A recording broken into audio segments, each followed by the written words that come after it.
welcome to the first ever episode of Health Check in the year 2021. Yes, it is a new beautiful set and it's an all-ladies edition. My name is Kerry Kagiri. I hope you had a good day. Get ready to be informed. Get ready to also be entertained because we laugh out these things sometimes. What you need to do right now is share this video or tell someone to get watching because many people need to know about our conversations. If you follow us on Hope TV KE, you do know today's conversation is on fibroids and two beautiful ladies here to help us understand exactly what this is. I will start with on my right. This one is a brand new, making her debut to Health Check, and I'm sure she'll be back again, Lucy Mugo. And Lucy, introduce yourself and what exactly you do in Kenya. My name's Lucy Mugo. I'm the founder of the Fibroids Support Group, which was founded out of search for medication for fibroids, which actually have a lot of members. About 1,400 members. Wow. Yeah, ladies only, suffering from fibroids. Yeah. That's amazing. And when did you found it? It started in 2019, January. And you already have 1,400 members? Yes. Wow, that's amazing. So how can guys check out your group and interact with you? It is an FB page. Okay. Which you can search through Fibroids Support Group Kenya. It is a page which is open only to the ladies who have fibroids. We do not encourage people with no fibroid because it is a support group where we want to know more about fibroids, the treatment, the experience people are experiencing, and how to tackle it generally. Absolutely. Thank you so much for telling us. And you'll also be sharing your own story. Yes, absolutely. We're looking forward to hear from you. That's Lucy W. What's a W? Do you want to tell us? Yes. What is so it? W is our Wairimu. Wairimu. Thank you so much. Karibu sana. And to my left, she is one of our resident gynecologist-Obstetrician, Dr. Karen Muthembwa. Karibu tena. Thank you so much, Kerry. This is an amazing time. Absolutely. Yes. For someone who's seeing you for the very first time, could you tell them where you practice and how they can get in touch with you? Yes. So my name is Dr. Karen Muthembwa. I'm an obstetrician gynecologist resident. I'm based in Kenyatta Hospital.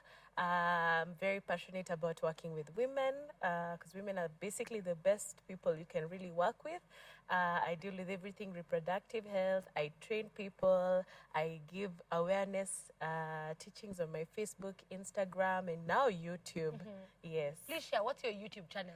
Give the plug. The Gynae Talks on YouTube. K Muthembwa on Instagram, and Dr. K Official. That's how nowadays everyone is on YouTube. Everyone is on Facebook. So get yourself an account. Let us start by you, Dr. K. What are fibroids? Fibroids are abnormal growths that occur in the uterus of a woman. So they are non-cancerous. They can grow in any woman. They can grow at different levels on the uterine wall. So they can grow from the outside, the inside where the muscle is, and then there's the inside part where the baby is. So it's basically an abnormal growth, which is not cancerous, and it's very, very common nowadays, by the way, especially in the Black community. Yes. Wow. Okay. And you have had and experienced this. But before we go to what you experienced, can you tell us the types? They have like different names? Yes. Basically, fibroids are named according to the positions they are. Okay. Yes. So we have 4 basic types. There are actually 3, but one is divided. We have the subserosal ones, which are on top of the uterus. And the subserosal ones can contain some that are called pedunculated fibroids. So some people might separate the two. Then there's the one that is in the myometrium, okay? So those are the second ones. And then there's the inside ones. They're called the submucosal fibroids. Yeah. So fibroids can be found on the body, but can also be found on the cervix as well. So yes, the cervical fibroids. Yes, absolutely. As we look at this, you have had fibroids. Yes, I've had How them before. did you discover? And you're saying had, so they're not there anymore? Yeah, they're not existing. Wow, okay, fine. Let's start with the journey. How did you discover you had fibroids? It was actually 2018, January. I had a miscarriage. That is what made me realize I had fibroids. The miscarriage occurred. The doctor wanted to do a bit of investigation to see what caused this. So I was sent for uterus scan, for several investigations. And that's the time they were discovered they are there. Yeah, yeah. Wow. And actually they were big because the biggest was 6 centimeter. Okay. I had a 3 centimeter and a 4 centimeter. Let me ask, is this a common thing that they come in threes?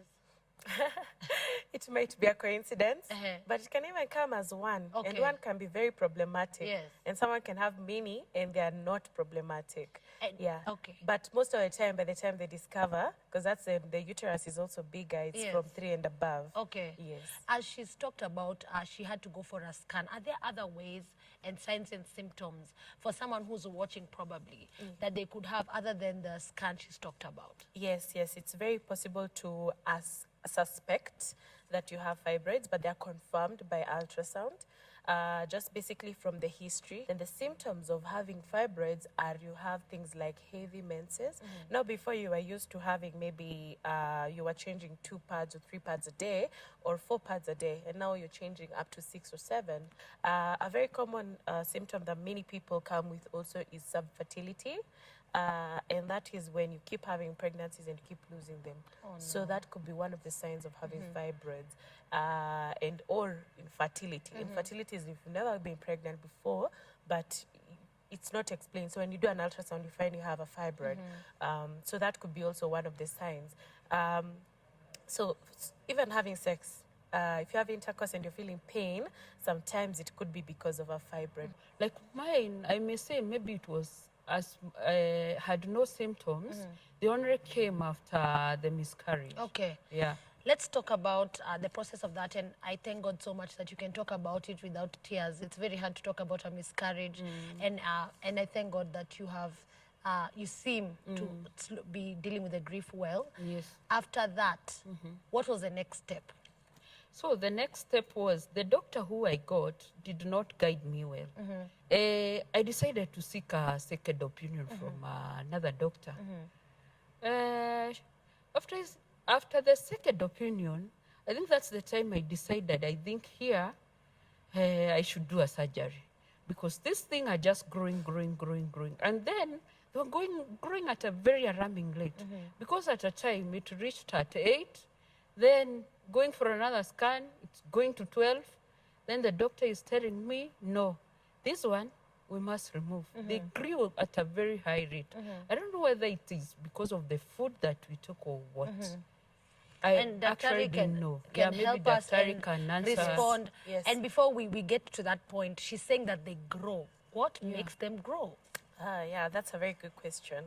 And by the way, she's very right. Most people will present with no symptoms. No symptoms.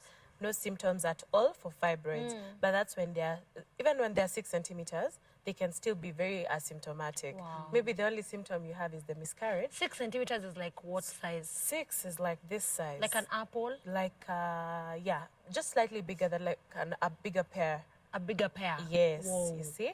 And sometimes even just that one on the scan, we're only able to tell that that's one, but maybe it could be 2 of them together. Yes. So most people will be completely asymptomatic. Okay. Yeah, and that is why even in my videos, I tell people when you're above 25 years of age and you're a woman and you're black and in Africa, please just do a scan. Please watch Dr. K's videos Yes. on Instagram and YouTube. You never know. Get educated. That's Yes, true. you never know. So you must do your scan by the time you're 25 years. Because most of the people, by the time they're 30, and as I said, being woman and being black, you tend to develop fibroids earlier than others. So by the time you're 30, almost like 40% of the females will have 1 or 2 fibroids. Yeah, which might not be a problem as at the beginning, but if they start being symptomatic, then they need to be removed. What makes them grow? We've done a lot of studies on fibroids. So this is basically on purely Study. Okay. studies. We believe that estrogen, you know, Yes. the hormone estrogen, which is a normal hormone for every woman, and it's normal as long as you're in your reproductive age Yes. group and you have a normal cycle. You're producing estrogen. You're producing estrogen. Yes. And estrogen kind of like feeds this tumor. So it keeps growing and growing and growing. And then now let's go further into it. We are like, okay, so if we have estrogen, see, everyone has estrogen. Yes. Then why do other people develop it faster than other people, and other people don't develop it? So further studies have been done, and it be noted that there are people who are high risk to develop fibroids. Being black, of course, there's something like vitamin D deficiency, and that's probably what explains our melanin and developing Yes. fibroids. Things like being overweight, you tend to have a lot of estrogen.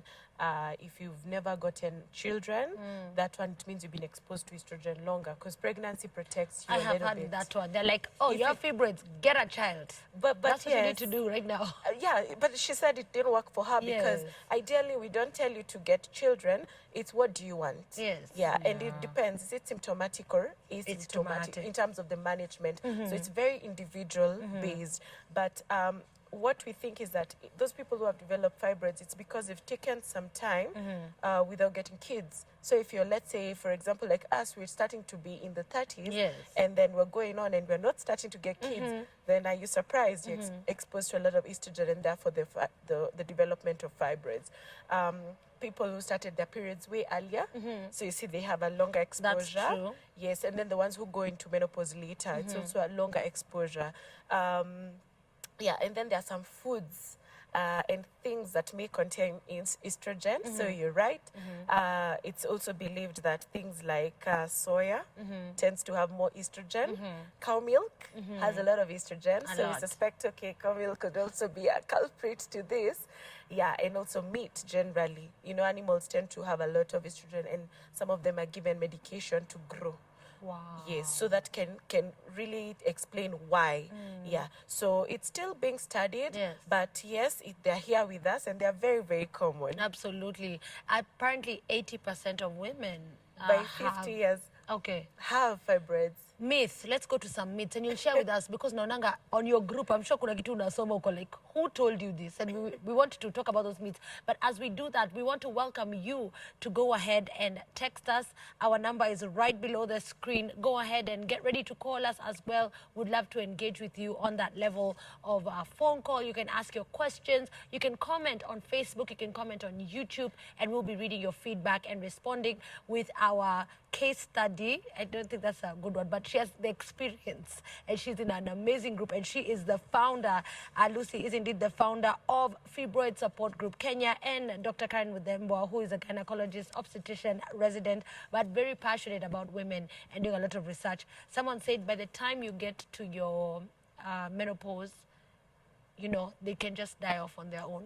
Yes, and that explains because of estrogen. When your estrogen goes down, then they might reduce in size. Okay. Yeah, but if they're too big, might not necessarily completely disappear. Absolutely. Lucy, before you tell us about your step of treatment, what are some of the myths that people say kwa group, and you're like, I don't think that caused you to have fibroids? Yeah.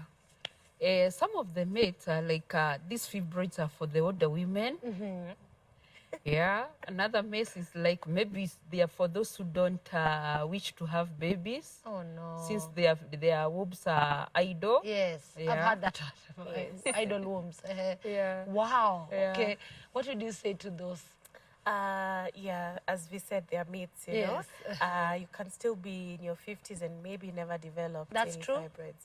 You might have decided not to even get kids and you never develop fibroids. It's completely genetic and other environmental factors all combined. Absolutely. Yes. Okay, Lucy, if you could tell us, where were the fibroids? Were they intramural? Were they were you shown in the scan kama ziko kwa wall, ama ziko nje, ama ziko wapi? I was actually shown from the scan. They were inside the womb. What you call the intramural. Yes. Which Yeah, are the most and common? Those ones, the ones she has. Yes. Yes, Okay, they're the most common. Yeah. Had. It's past tense, girl. Yeah, it's past tense. I Yes. said had, sorry. Yeah. Yeah. And- And they had a lot of symptoms. because you get to even develop a backache which you do not know where it originates from. Yeah, you get to get bloated. Your stomach is always very bloated. And let's Everyone stop is there. asking. Lucy, I have to comment on this because I said people whose business is to comment on how people are looking, yet you don't know what they're going through. Because let's stop. Yeah. It's none of your business. This 24, you've become thin. You are now fat. You have... Let's stop body shaming people. Let's stop telling people about their pimples on their face. They know. They have a mirror or they saw it on, you know. That's 24, you're too thin. Ama, ina ukona tumbo. You know, there's someone who's literally ever told me, you need to wear a belt up here because you're a young girl, you don't have children, and you don't have a waist. And I was like, how do you even get the audacity To say it. So let's stop finding it necessary to comment, because like the cases she's talked about, the bloating. So you're ever bloated because of these things that are growing inside you. So no one watching Health Check is expected to be body shaming or talking about other people's body shapes and ukona tumbo, ukona kitambi. Let's stop. Okay, continue. Sorry. So the bloating, as you say, people used to ask you, hey, we see you're blessed. So when is it come? When is it coming? And you just had a miscarriage. Yeah. It get you down, even on your emotions. So it needed a lot of support. Yes. Yeah, a lot of Absolutely. support so that you overcome that.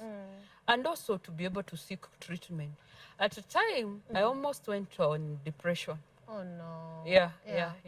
Because the fibroids, you have just had a miscarriage. The symptoms have become so much. You don't know which is this doctor who can treat this. You're looking. Everybody you go to, they're telling you it's surgery. You don't want maybe to go for surgery. Yes. You want to try other methods. And actually, outside there, I don't think there is any medicine for fibroids.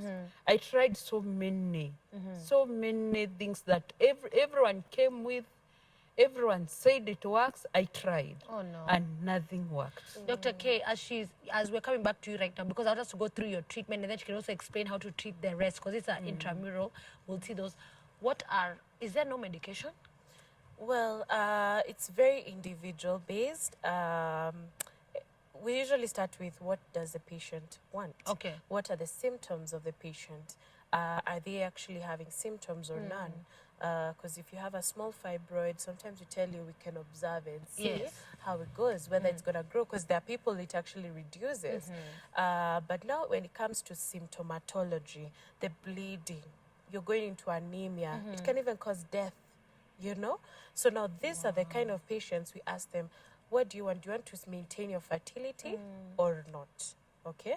So if you're an older person in your menopause and you're having these kind of symptoms, there's no point of keeping your uterus if you're not going to give birth again. So you remove the uterus. Yes, you're right. You're right. Okay. We do something called a hysterectomy. Yes.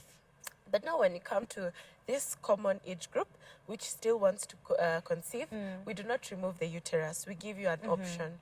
We can there are different options. There's non-surgical and then there's surgical. The best is always surgical because you go in, remove, and we are done. At least now we Case don't have, closed. we don't have fibroids. But there are those ones who are skeptic about going to theater. There's those ones who want to try other ways first. But we give them the information. We tell them, even if I use this medication, because we use some injections to put you in what we call a post-menopause state. And that means no estrogen. So, okay. Yes. So we put you in we give you those, it's a hormonal drug. It can be injected maybe 1 month or 3 months. Might give you the symptoms of menopause, which are really, really Heat flashes. hot and all this flashes. and- You're getting upset. You're not having periods, you know. So now those ones are the ones we use to stop the estrogen, hoping we can shrink the fibroids. But most of the time when you do that, we are kind of like just postponing the surgery. Inevitable, yeah. or to reduce the size for those ones who have too big and they don't want to remove the uterus. So they still want to maintain their fertility. So now those are the options. But now there's a new one also. Awesome. And I hope maybe you've heard of it. You know, there's the uterine fibroid embolization. We do it as well. And in this case, we inject something through one of your blood vessels that goes directly into the blood vessel that goes into the fibroids. Wow. And it goes to block those blood vessels so that the estrogen is not taken. There's no supply. It's not being fed. Yes. So ideally it should shrink. We call it the knifeless myomectomy. Yes. Yeah, which there are people who can consider that. So there are different modalities that we use to manage these fibroids. Okay. But the main thing is how the symptoms, the age of the patient, fertility. Those are the very most important things. I love that you're going more what the patient needs. Yes. Let's now talk about your treatment. Yes. So after trying all these things, what did Yes. you do? After trying all that and they didn't work, I went back to my gyna. I asked him, now what do we do? Nothing is working. He suggested over surgery. At first I was very skeptic. I didn't want to do the surgery at all. I was imagining, now I've had 2 cesarean. No, this is a third surgery. Especially at the time I went to the doctor, I had no blood. So he told me, now you'll have to first build this hemoglobin before even you go to any theater. Because now here, if you go to the theater, the blood is too raw. So we built it. So I was given some tablet to build the hemoglobin, and also nutritionist advised me on how to What to eat. what to eat, and then my hemoglobin went up to 8, and then we could not wait anymore. Yes. So we had to go for the surgery. Yeah, because we could not have waited for the next month, because what would happen? What we have built, it's drained again. Exactly. So you start square one. So we decided to go for the surgery at that particular time, after the hemoglobin was at about 8. So I went through the surgery, which went on very successfully. Yeah. I was happy. Wow. It was successful. Wow. Yeah. Praise God. Yeah. Praise God. And the surgery she's talking about is the Myomectomy. myomectomy. Yeah. So they Yeah. went Removal in, of fibroids. all Yeah. the 3. Yeah, all the 3 were Okay. removed. Yeah. And so you still have your uterus? Yes, I still I maintained my uterus. Yeah, because I thought I should add my Family. babies. That is, That's a I fertility. applaud you. 7 in Jesus' name. Yes. As we talk about that, Yeah. you've spoken about all the different treatments and all. We're receiving your calls. I can hear so many people are calling inside my ear. Go ahead, keep those phones coming. We're actually almost ready to start picking up your calls and responding to your questions. The conversation is on, I think you say fibroids. You know, we've been saying Uterine fibroids. Yeah, we've been saying, why do we have to use the word uterine? Oh, yeah, she's laughing at us. Us, we're just lame, man. No, it's fine. Okay. It's fine. We still understand. Why do you have to say the word uterine in front of fibroids? You don't have to, Okay, because okay. fibroids are always on the uterus. Okay, good. Yeah, rarely on any other thing. Okay. Yes. It's for completeness. There's something like that. Uterine fibroids. Yes. The conversation is on uterine fibroids. You're watching Health Check. It's on Hope TV, where you look and live. We're about to go on a short break. When we come back, I'll be picking all your SMSs. What are those questions you need to ask either Lucy, who is the founder of the Fibroids Support Group in Kenya with over 1,400 members, and strictly for people with fibroids. See ya udaku. And fibroids. And also with us, obstetrician gynecologist resident. Her name is Dr. K. Dr. K. My name is such Dr. K on IG. You'll find her by Dr. Karen Muthembwa in studio with us. When we come back, we'll be looking at what happens if fibroids go untreated, because we've talked about treatment and what happens really. We're also looking at them going on their own and the issue of them being cancerous. But I think you already highlighted that, but we'll get back to it still. For Lucy, definitely we'll go on to the support group and what ages, what communities out there, because it's a huge community. And we'll be going on a break right now. We'll be back on Health Check. Share this video. There's somebody who needs this information. There's somebody who needs to know all about fibroids.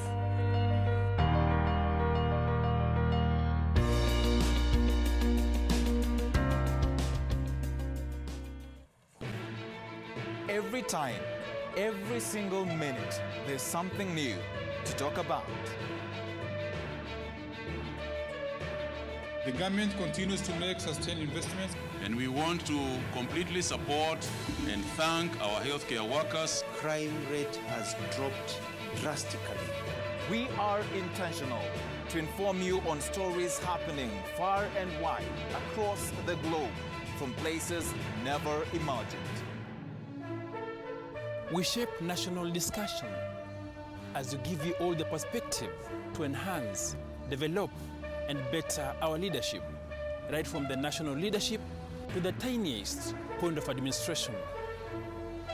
Business remains the engine that makes the world go round. At Hope TV Newswatch, we strive to bring you the market trends as we focus on strategies that make you and your business afloat. We pay attention, we listen, we observe, we feel, we margin, and we report. From cities all the way to the common Mwananchi, we focus on all you need to know. Here we traverse the countries to bring you the latest in the world of sports, from scores, fixtures, and breaking news as and when it happens across the globe. For Hope TV Newswatch, now you know.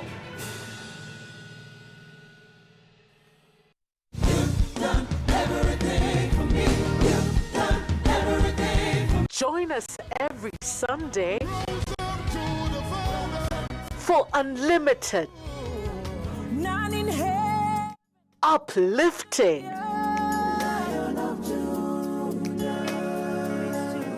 powerful worship,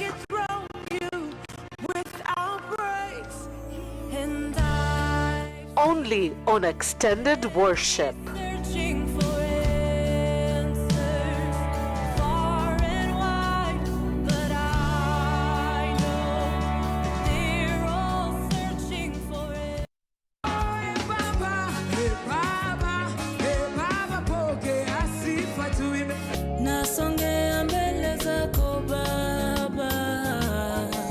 Tunakuletea burudani safi kutoka wanamuziki wa nyimbo za sifa na ibada, mahojiano ya moja kwa moja na mafunzo ya hali ya juu. Dhamira ya mtu ikifa anaweza fanya anything.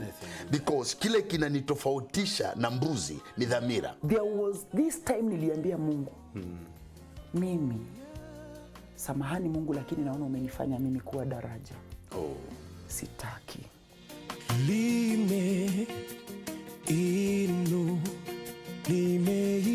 Ni mahali pa uchipuzi na ulezi wa vipaji.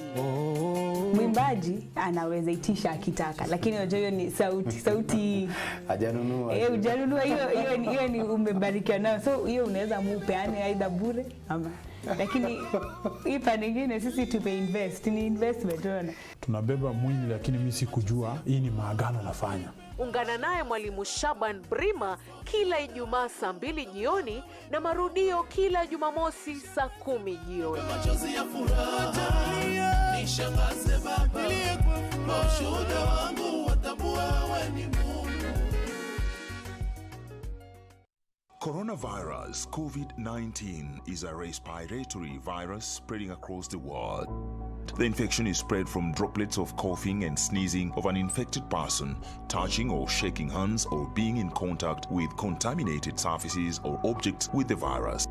The signs and symptoms are fever, coughing, headache, body ache, difficulty in breathing. The disease can be prevented by regularly washing hands with soap and running water. Avoid close contact with people who have flu-like symptoms. Avoid handshake, hugs, and kissing. Also, protect yourself by covering your mouth or nose using a disposable tissue while coughing or sneezing. If you experience these symptoms and you had traveled or been in contact with a person from a country reporting COVID-19, you should isolate yourself for 14 days and seek immediate medical attention or report to the nearest health center. This message has been brought to you by the Government of Kenya and its partners. For accurate information on COVID-19, dial *719# or call 719. Follow us on Twitter at MOH_Kenya, at spokesperson GOK, at WHO.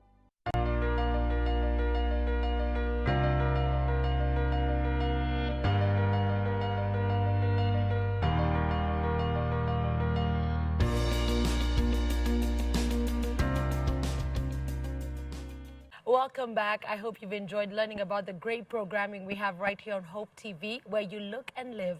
My name is Kerry Kagiri, and it's so exciting to be back on Health Check. If you just joined us, you can catch up with the video on YouTube and on Facebook. It's out there. The conversation today is on uterine fibroids. When we started the show, I was saying fibroids, just like all of y'all, but we got educated. Uterine fibroids. With me on set, two beautiful ladies who have the experience and they can talk to us about it.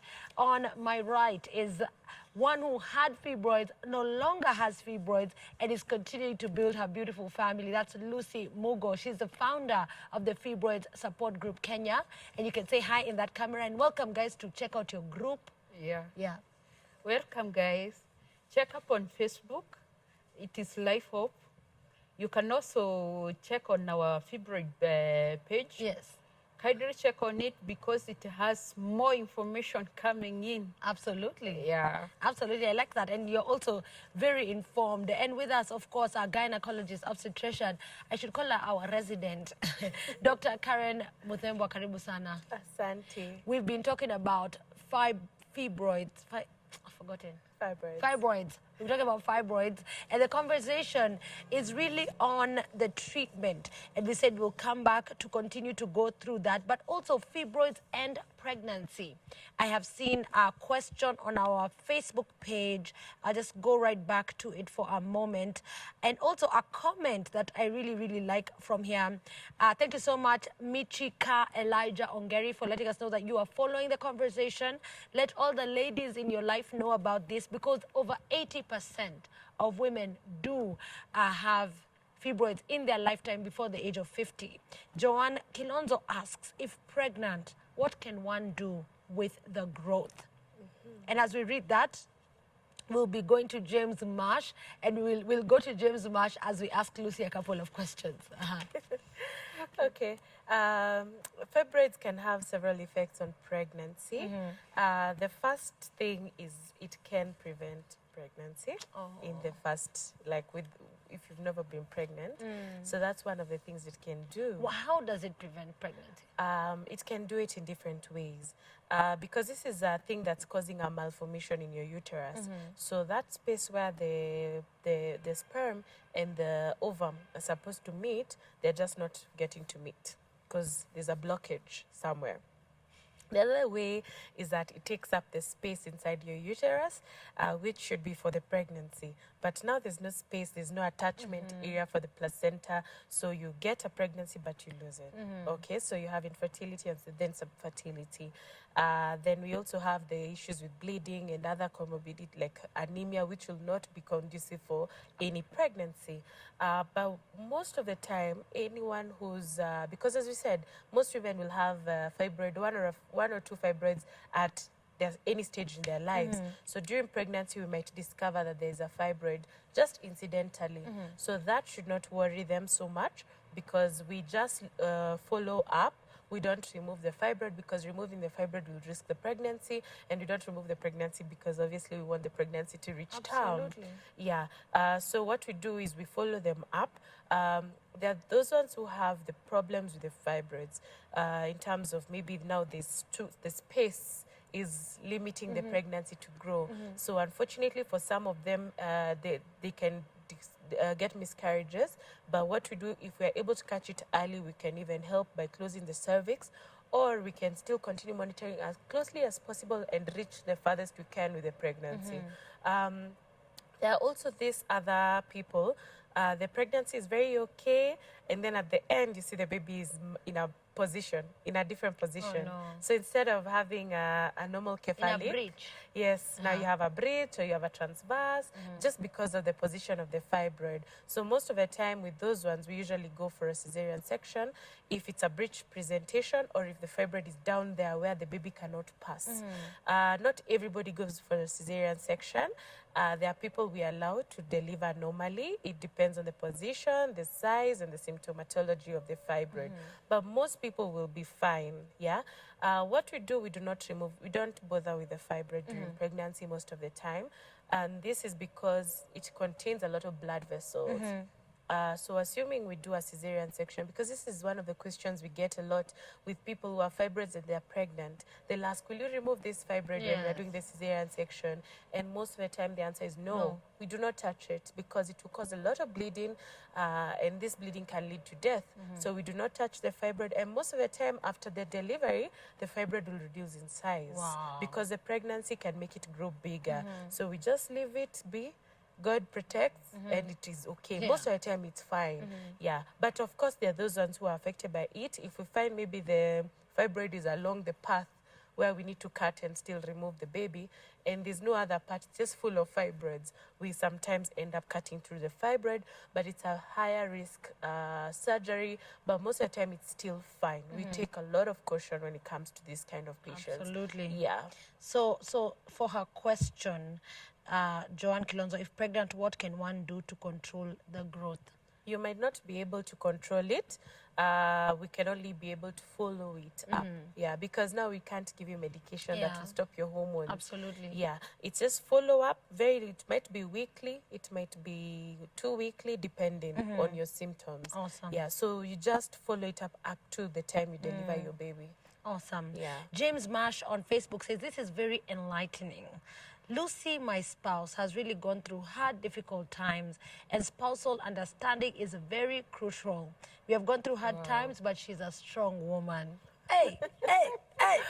Interesting enough, today on Activate, that's a breakfast show on Hope FM, we were talking about how can one be a better partner.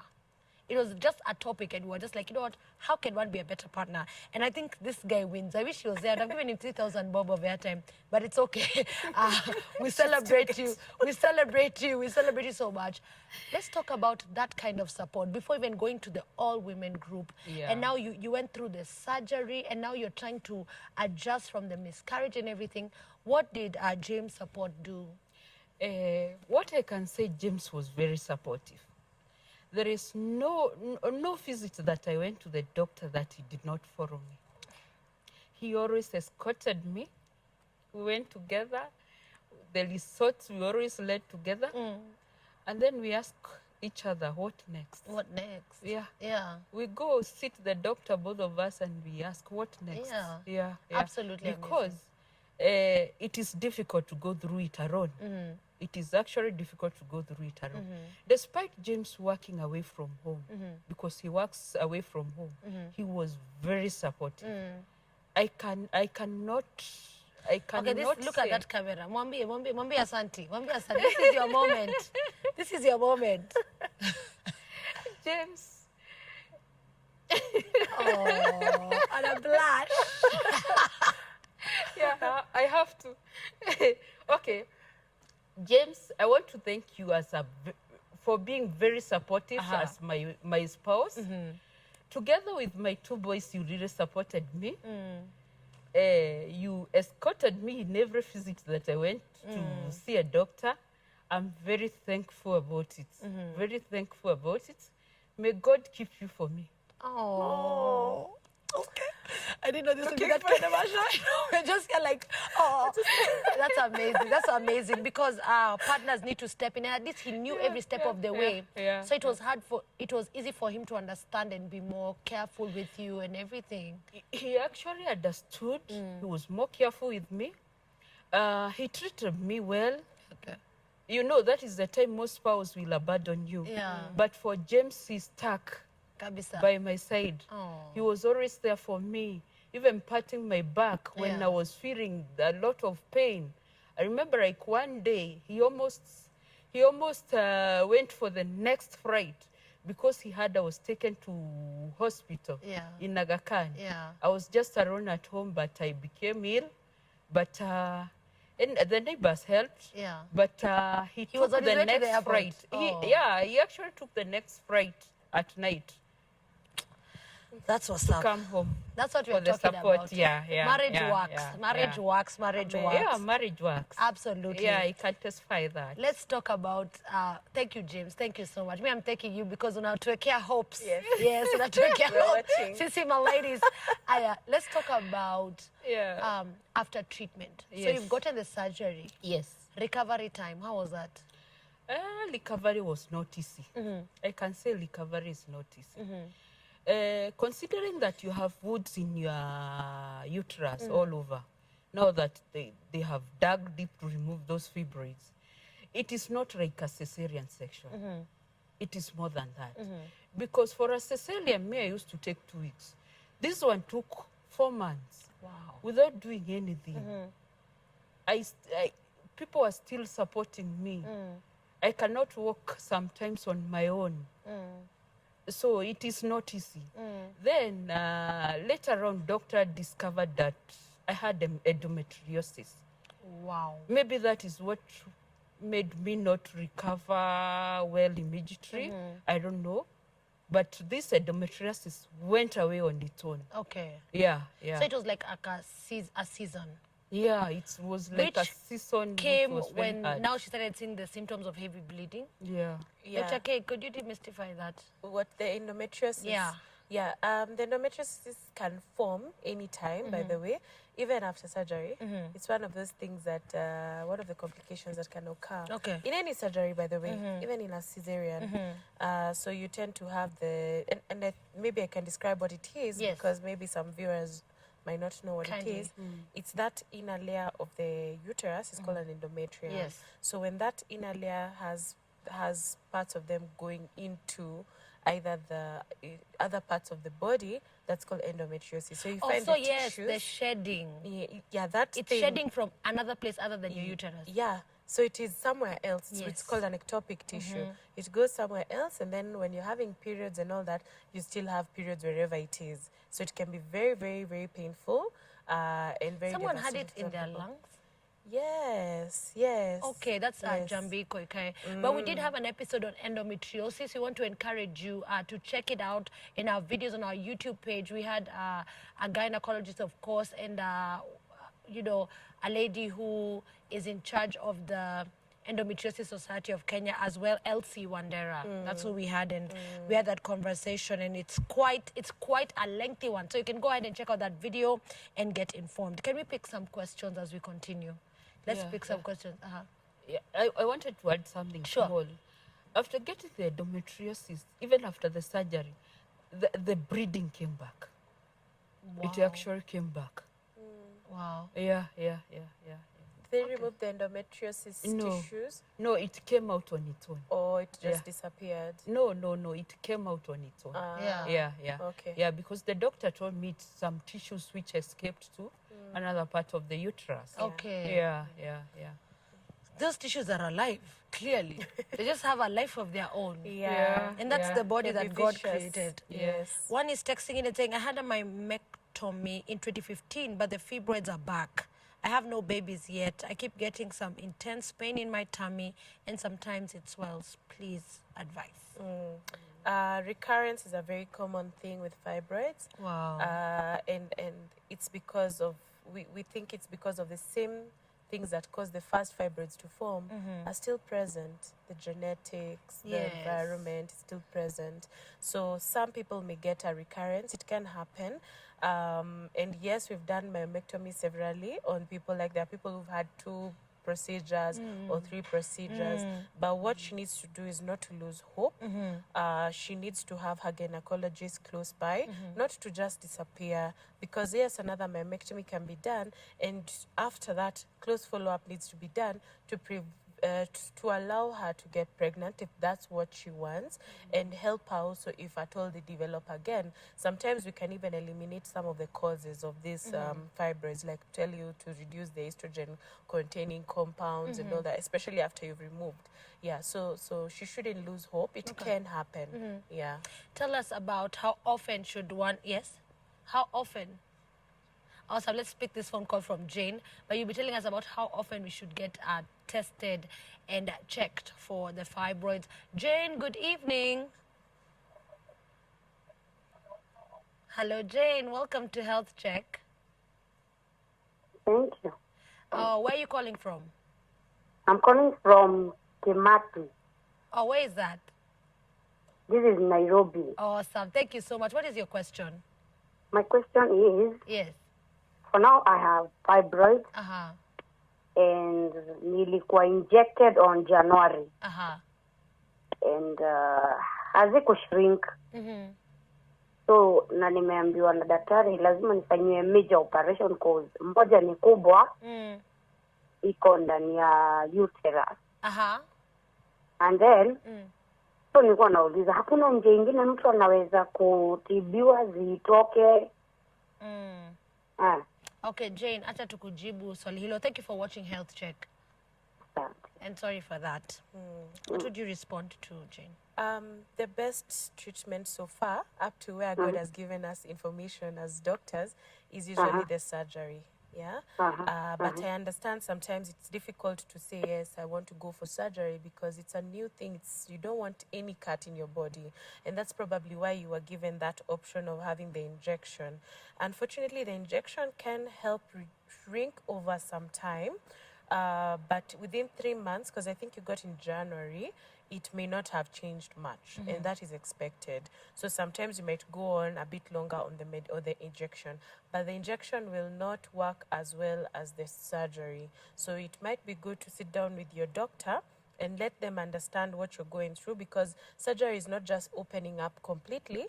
We also have the keyhole surgery that we can also use to remove all the fibroids. We can still use something called laparoscopy, which is less invasive and doesn't need you to stay in hospital for a longer time. So talk to your doctor, have those options so that you can be able to get the best help possible. Okay. Yeah, because I know you want to get pregnant. Yeah. Yeah, and it will be good to decide these things soon. Absolutely. Yes. Absolutely. Veronica from Naivasha, thank you for calling Health Check. Veronica? Yes? Thank you for calling Health Check. How are you? What is your question, Veronica? I'm from Ruaraka. Oh, not Ruaraka. Naivasha. Oh, Yes. from Ruaraka. Sorry. Hi.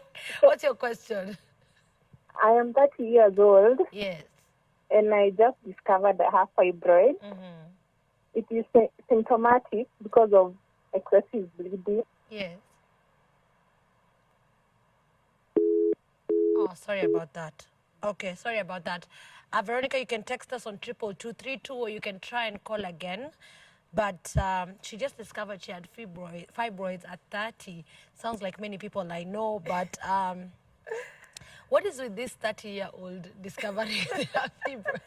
It's a storm. It's like a storm. Like you get to 30, go check your... What is that about? You see, 30 is the age where we have like over 40% of women having these fibroids. Okay. So I advocate 25 years. And above. You know, when you're 30, you're already working most of the Kabisa. time, and you have the time to go and speak out a gynecologist and get yourself checked. So I actually, congratulate her for doing it. Okay, I have Veronica back. Veronica. Veronica? Hello? It's Veronica, right? Jane. Jane. Oh, okay. Sorry. Yes. Ilikatika bila kumaliza. I'm Go sorry. ahead. Go ahead.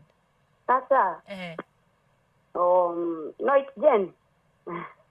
Sasa, kuna hii, okay, hakuna solution nyingine naweza pata. Oh, okay. Okay, daktari alijibu. Oh, pole sikusikia. It's okay. Kidogo Yes, tunaomba. please just respond back to Jane. Remember she called about the... Yes, I remember the surgery. her. Yeah, Jane, thank you for the question. This is Dr. K.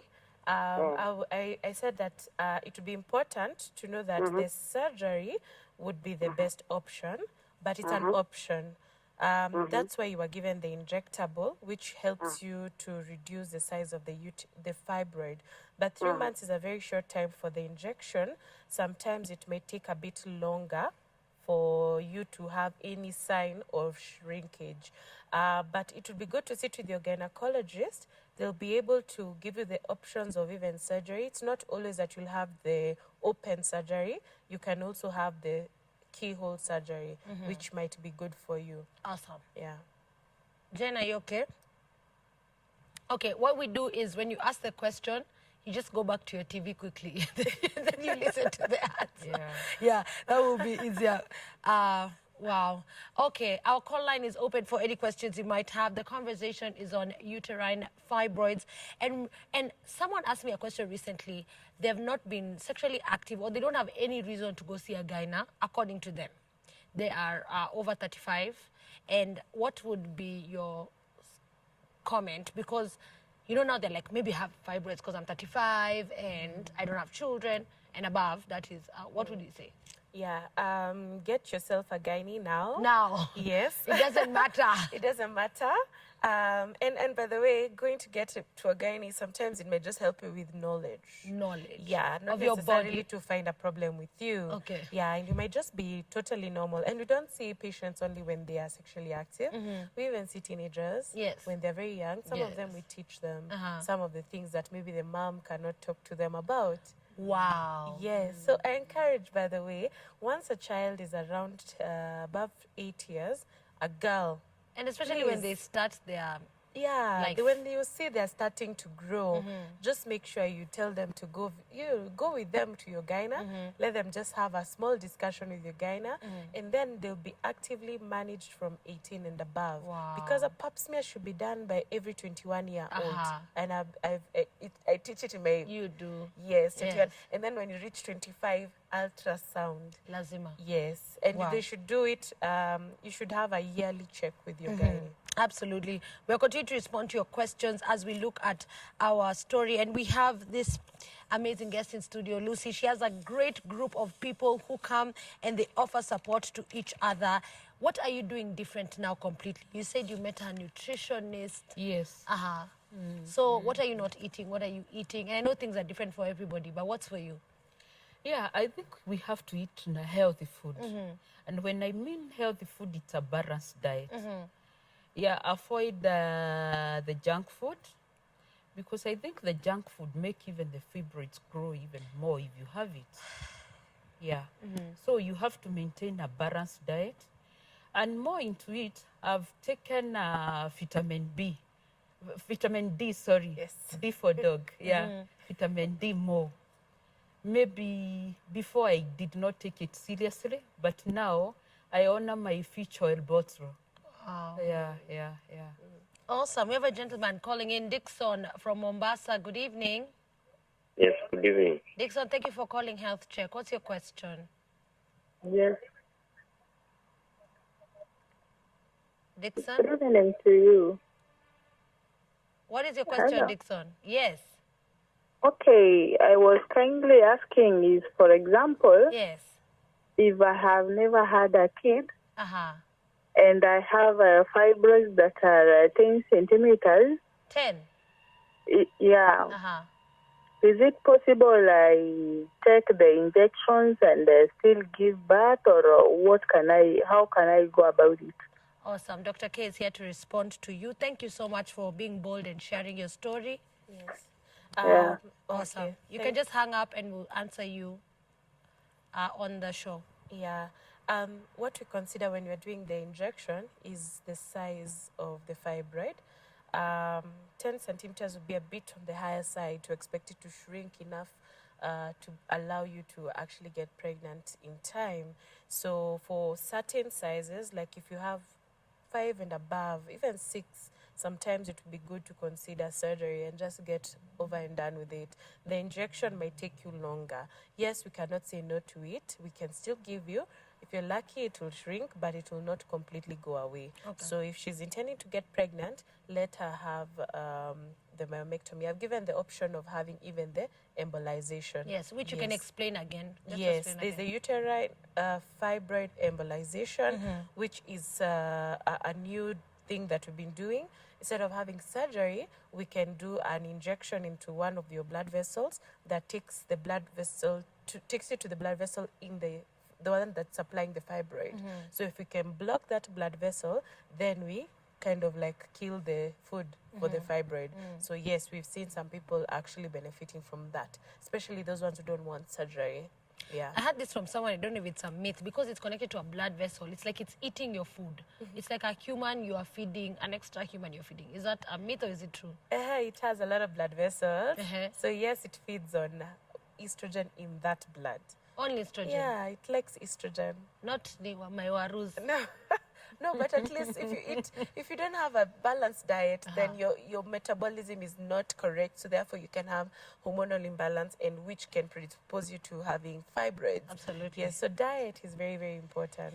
It's quite interesting. In every episode we've had on Health Check, diet comes in. Even when we talked with a podiatrist about the food, when we talked about every single career, and that's really, really important.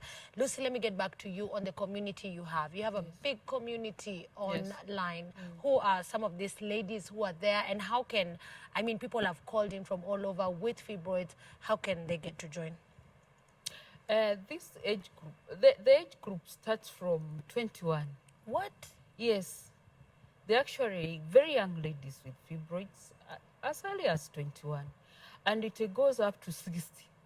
I don't know how 60, but I have members up to 60. Yeah. It's a widespread group, different tribes. All tribes in Kenya, I may say, all tribes in Kenya are represented in that particular group. And again, women of all age groups.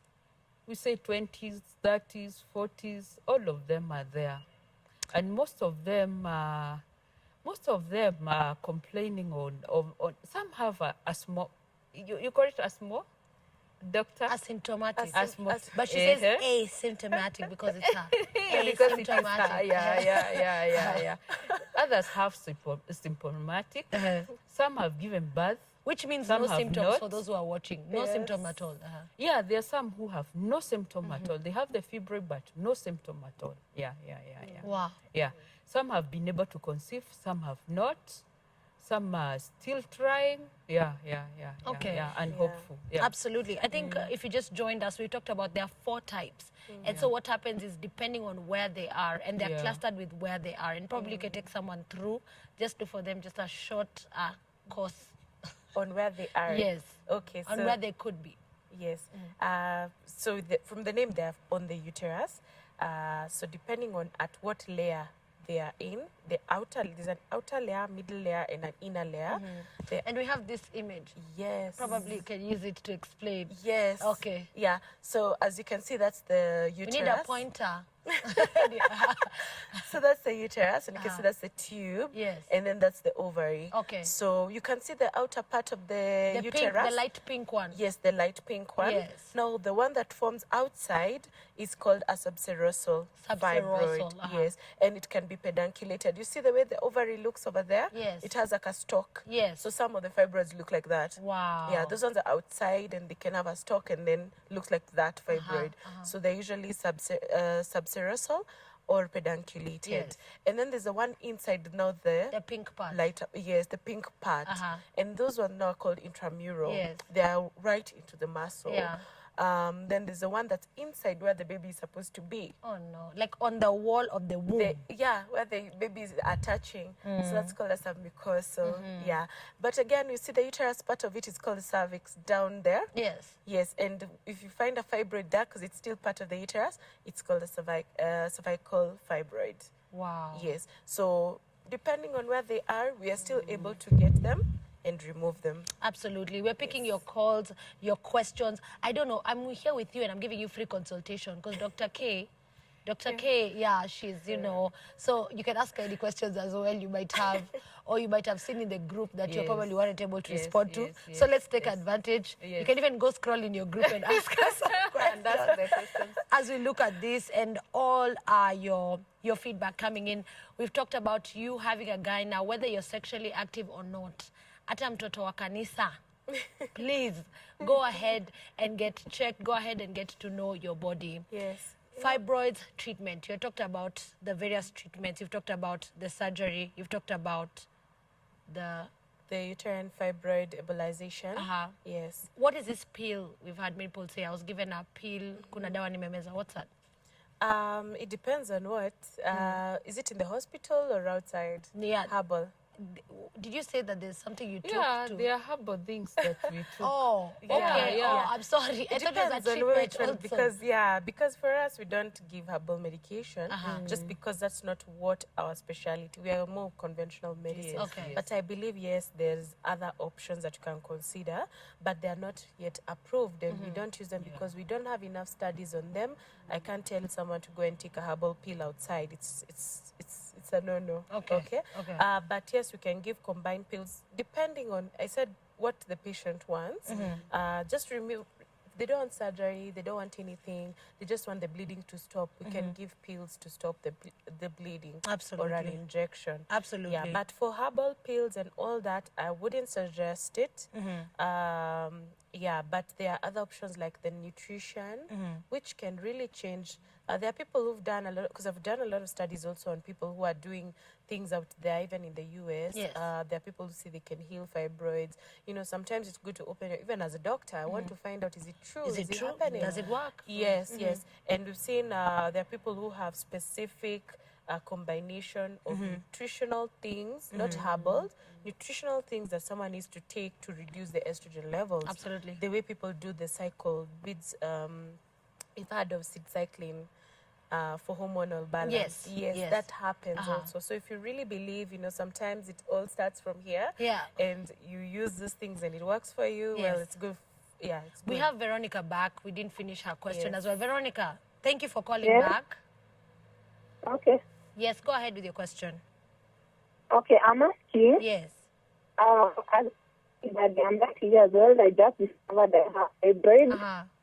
I have about 5, and the longest is 7 centimeters. And I'm not planning on having a baby soon. What would you advise? Do you have any, Veronica? Any I children? have fibroids. Any No, children? I don't, and I'm not planning to soon. Oh, you're not planning anytime soon? Yes. Okay. 7 centimeters is quite, it's huge. Are you having, it depends on whether you're having symptoms. You're having symptoms, Yes. Still bleeding. Okay, sawa. So if you're not planning to get children now, are you planning to get later on in life? Okay. Okay, I think she's listening to your response. Okay, sorry about that. Yeah. So yes, the size is dictating on which direction we should take.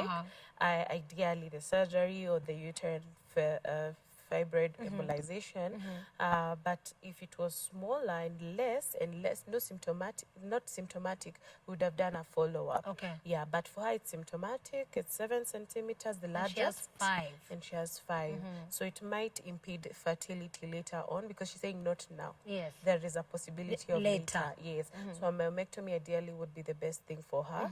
Yeah. So because then she has time to heal. Yeah. And you can follow up. Yes, and she can always use other ways to prevent pregnancy using contraceptive things that we have. Yeah. Okay. So Veronica, I think you should do that. Dr. K, I'm seeing just on Facebook, everyone's like, how can I get in touch? How can I get her? Where is she? Where is she? Where can they find you? Okay, so first of all, if you follow me on YouTube, Instagram and Facebook, you're able to contact me directly on my messages. But where you can find me also is, I have an office in town. Yes. It's called IPS Building, Kimathi Street. Yes. That is near Stanley. Give them free marketing. It's okay. We'll just pay for them. Okay. Anyway, yes, that's off Kimathi Street, IPS Building. It's a very fancy building. First floor. Okay. Ask for Dr. Karen. Dr. Karen, you'll get her. We have a call from Maureen. Maureen, thank you for calling. Yes. Where are you calling us from, Maureen? I'm calling from Nairobi. Awesome. It's good to hear from you. What's your question? My question is, I have a pre-existing medical condition. Yes. Yes, I have a neurological condition. Uh-huh. And I have quite a number of medication I am on. Mm-hmm. And recently, it was discovered that I have fibroids. Mm-hmm. I'm turning 45. Mm-hmm. I'm still single. Mm-hmm. And though I love children, I would love to get children soon. Mm-hmm. If I get married, that is. Mm-hmm. What advice would you give to someone like me when already the pill burden is too high, and you don't plan to go on medication because of fibroids, and also, and you don't want to go through any other surgical procedure given your condition? Do you know the size of the fibroids? 7 centimeters. Okay. Are they symptomatic? Yes, I bleed a lot, and then they're kind of unpredictable. You just find yourself bleeding. Sometimes they stop. Sometimes, it doesn't. It's like the story of the issue of a woman with the blood who touched the helm of Jesus Christ. Amen. So I keep on hoping Amen. that all will be fine. So what advice would you give? Yeah. Especially when you're dealing with someone who is registered with the National Council for Persons Living with Disability. Awesome. Let me just tell you something. You are going to be fine. I'm so excited to be the one to deliver the news to you. Yeah. Everything is going to work out for you for the good because you love God. Amen. And according to the measure of your faith, you're going to receive healing. Amen. I'm so certain about it. Amen. So have the faith.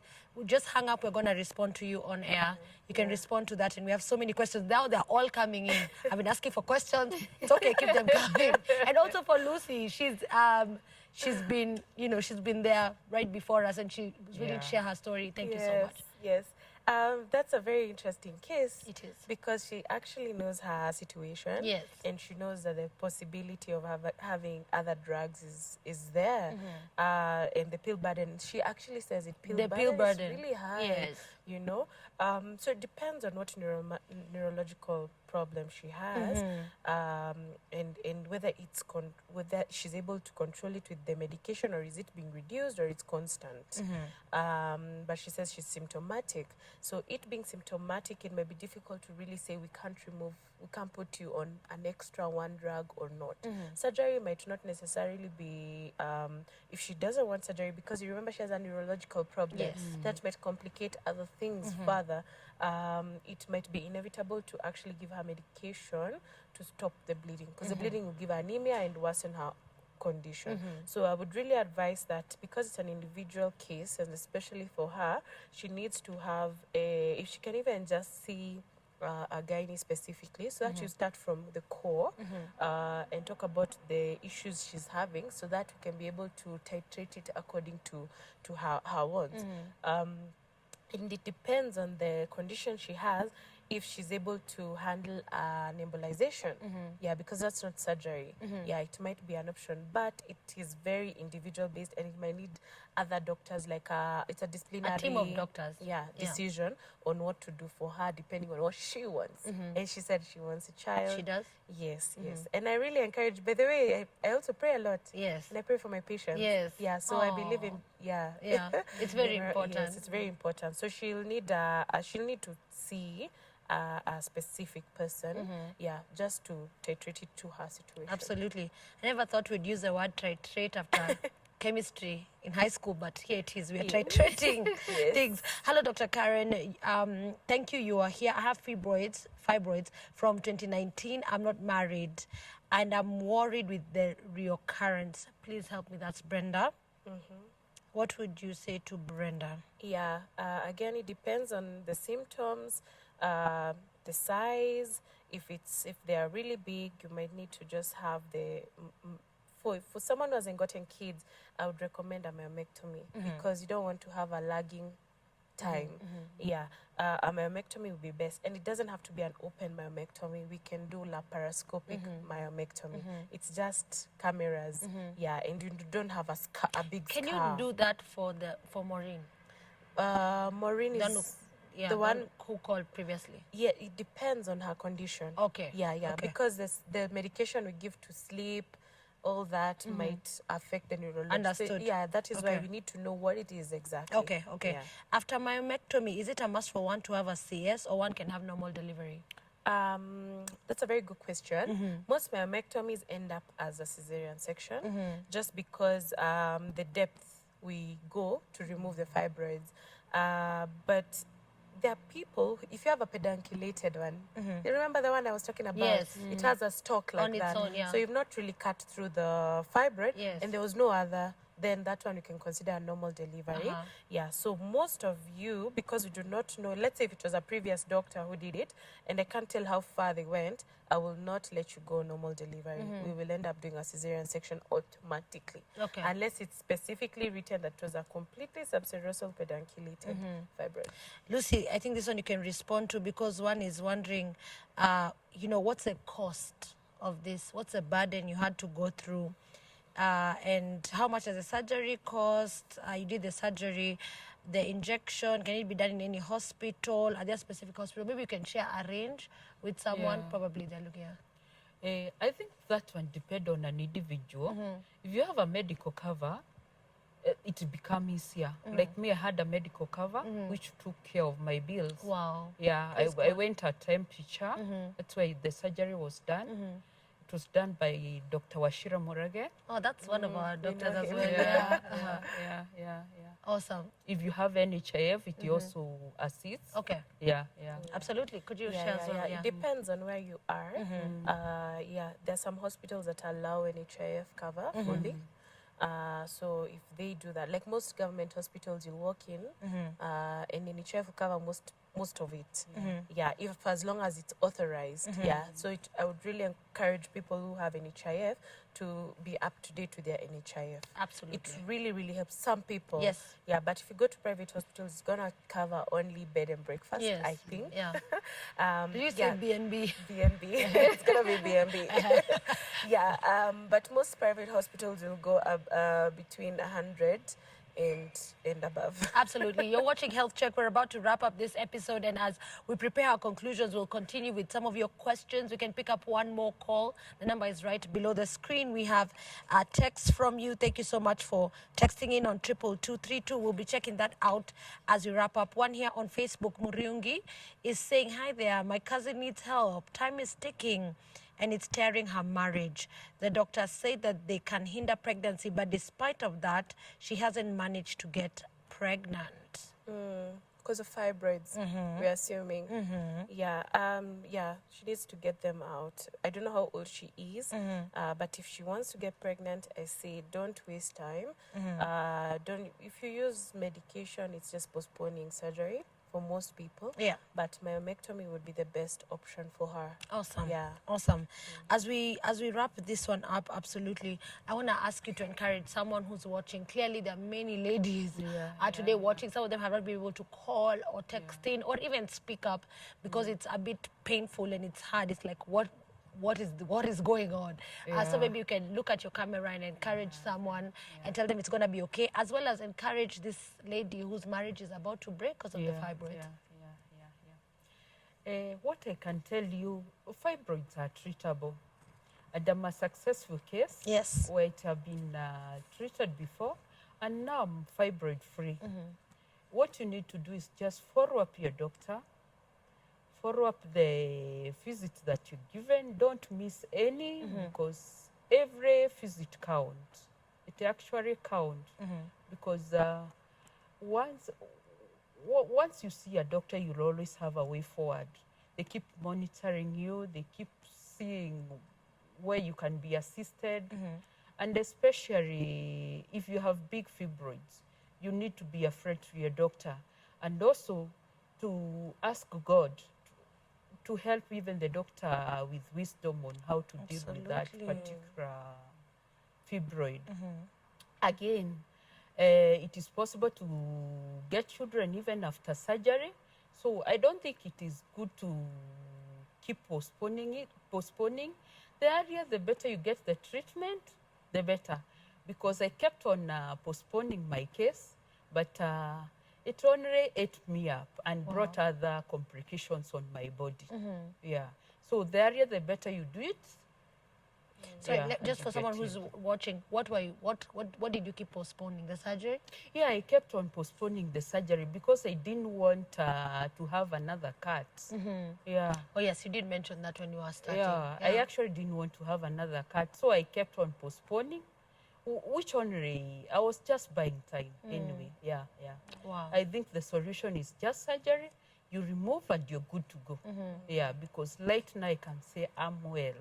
Yeah, So I thank God for that. Absolutely, Yeah. absolutely. And we're so happy for you. It's so good to see you blooming. Yeah. And of course, as Dr. K has kept on saying, there are so many things that are in play on the size, on the location, on your plans for life. Again, it's all about the client. Dr. K, would you encourage the ladies watching? I mean, I'm seeing a lot of this time ticking. What is time? The author of time is our God. It is. It is. I would just give an example of a patient I've had before. Yes. Who had multiple uterine fibroids, also had blocked tubes, and she was 41 years old, and she was still she'd never been pregnant, and her issue is fertility, and the fibroids are just too many. So we ended up having to do a myomectomy. She did IVF because there's fertility treatment. Yes. And now she's heavily pregnant. Oh. So yeah, so don't lose hope. Yes.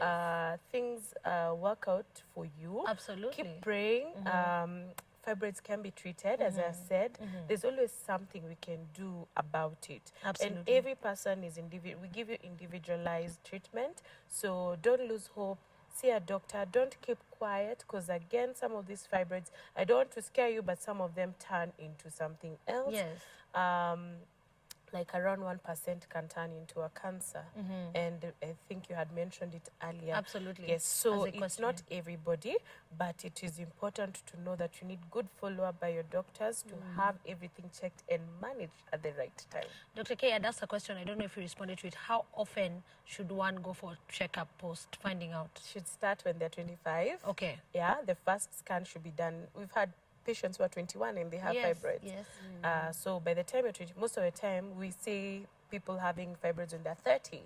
So we can catch it at 25 early enough. So from 25 years, and every year you must have a gynecological review. This is if you have fibroids or not? Whether you have or not. Okay, and if you do? And if you do, you might have another review in 6 months. Okay. Depending on the size. Absolutely. Yeah. One is asking if you're comfortable sharing your number. Yes. Sure. My number is 0723-024-704. Yeah. Umerap. I only have one. You have rapped. You're like 0723. It's not my specialty. Okay, sorry. 0723-024-704. Save it, and get to call her. Get her to journey with you. As we wrap this up, you can invite people on bottom to check out your group, and yeah, whatever your last comments are. Okay, my last comment. Anyone who needs a support group, we are here to support you. We support each other, especially those women who are outside there, they are traveling, they don't have support from home. Come and join the girls. Absolutely. We are here to support you. Yeah. Of course, she has support, so she's able to offer the same. And that's what we're told. As you've been comforted, you should comfort others. Thank you so much, Lucy. Thank you so much for being a part of this episode. We look forward to engaging with you more and connecting you with all the people. Lucy W. Mugo, founder, Fibroids Support Group Kenya. And thank you for founding this group in 2019. Yeah. Right? Yeah. Wow. And now it's 3 years. Yes. It's going to 3 years. About 3 years. Are you glad you started it? Yeah, I'm glad I started it because we have been able to help so many people go for surgery. Even the ones who are fearing, who had that fear, we have encouraged. We share everything in the group. You'll see very ugly photos there of the fibroids which have been removed.